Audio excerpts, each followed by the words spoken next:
कि आप देख रहे हैं ना, उम्र की सीमा में चल रहा है कि देवव्रत और विधि की शादी तय हो चुकी है और इन दोनों की शादियों में अब देवव्रत की मौसी भी शामिल होंगी। लेकिन जैसे ही वो घर आती हैं तो देवव्रत जाके उनका पैर छूने लगते हैं, लेकिन वो पैर नहीं छूने देती है। वो कहती हैं कि बस बस हो गया। फिर वो जाके अंदर बैठती है और बाबर उनकी माँ को ये एहसास दिलाती हैं कि देवव्रत उनका बेटा नहीं है, वो उनका सौतेला बेटा है। फिर वो कुछ बोलती नहीं है, शांति से खड़ी रहती है। फिर उनकी मॉम ये भी कहती हैं कि देवव्रत की शादी में आप लोग शामिल हो जाना, क्योंकि उसकी शादी है और मैं चाहती हूँ बहुत अच्छे से फंक्शन हो और बड़ों का आशीर्वाद मिले। तो उसमें भी वो कहती हैं कि ये तुम्हारा अधेड़ उम्र का बेटा है, मुझसे तो ज़्यादा ही बड़ा होगा।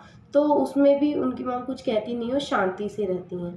फिर उसके बाद देवव्रत वहाँ से चले जाते हैं और विधि से मिलते हैं। विधि कहने लगती है कि मेरी फैमिली को बार-बार ये मत एहसास दिलाया कीजिए कि आप बहुत ज़्यादा अमीर हैं, क्योंकि जैसे आप हमारा स्वागत करते हैं, जिस तरह से आप हमें ट्रीट करते हैं, मेरी फैमिली को ऐसा लगता है कि हम क्यों नहीं कर पाते। वो उनकी सारी सेविंग्स भी उतनी नहीं कर पाएँगी। तो इसकी वजह से देवव्रत बोलते हैं ठीक है, मैं ऐसा नहीं करूँगा, अब तुम्हारी फैमिली के हिसाब से ही चलूँगा और तुम्हारी प्रॉब्लम मेरी प्रॉब्लम।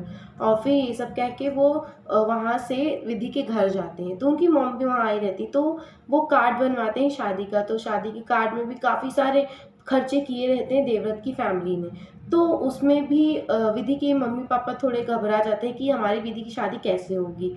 तो उसी वजह से फिर उसमें देवव्रत कहते हैं कि सब अपना-अपना रूल्स एंड रेगुलेशन फॉलो कीजिए, मैं सब सँभाल लूँगा, आप लोग टेंशन मत लीजिए।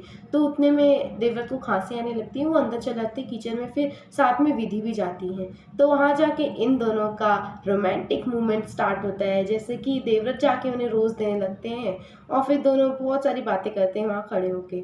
तो अब देखते हैं हम कि इन दोनों की जो रोमांटिक मूवमेंट्स है और इन लोग की जो शादी होने जा रही है, क्या इसमें अम्बा आके कौन-सा चाल चलेंगी या नहीं चलेंगी? आपको क्या लगता है? आपको जो भी लगता हो, आप हमें कमेंट सेक्शन में कमेंट करके बता सकते हैं। तब तक आप देखते रहें ना उम्र की सीमा, ओनली ऑन स्टार भारत पे, रोज़ रात 8 बजे, मंडे टू फ्राइडे। ना उम्र की सीमा की खबर को जानने के लिए देखते रहें न्यूज़ ब्लास्टर। मैं दिव्या भाटी डेली आपके लिए खबरें लाती रहूँगी।